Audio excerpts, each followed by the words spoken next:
Assalamu alaikum, bienvenue à tous, j'espère véritablement que Kushi Lavas.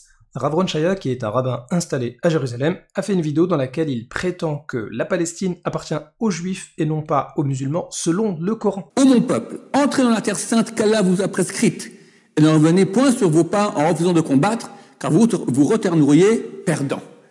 Allah a donné la terre d'Israël au peuple juif. Nulle part dans le Coran c'est écrit le contraire que ça appartient aux Arabes. C'est faux!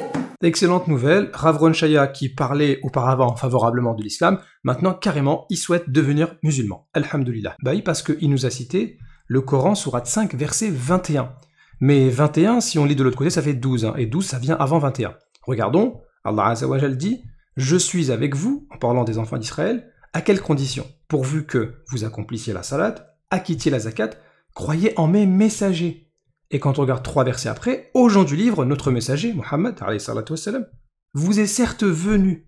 Donc Rav Ron Shaya, quand il cite le Coran, sourate 5, verset 21, la même sourate sur laquelle il se base, indique que pour que les enfants d'Israël puissent bénéficier de la terre d'Israël, eh bien la condition c'est que Allah doit être avec eux, Hachem, comme ils disent. Mais à quelles conditions Allah est avec eux? En particulier, s'ils croient au prophète Muhammad alayhi salatu wassalam.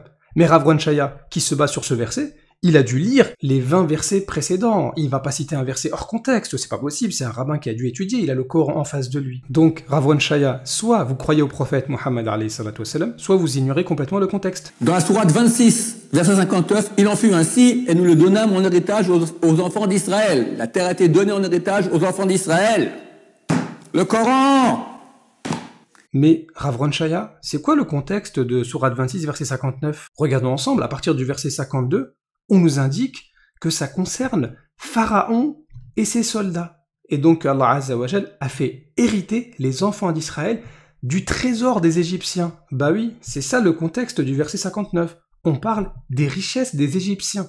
Donc, Rav Ron Shaya, soit vous ignorez le contexte, soit vous avez pour ambition de prendre la terre d'Égypte avec ses richesses. Le Coran! D'ailleurs, Rav Ron Shaya a cité la sourate 26, et c'est dans cette sourate-là que Allah le Tout-Puissant nous dit que les enfants d'Israël connaissent la vérité. Ils savent. D'ailleurs, vous-même, il y a plusieurs années, vous y étiez presque. Ishmaël, c'est pas n'importe qui.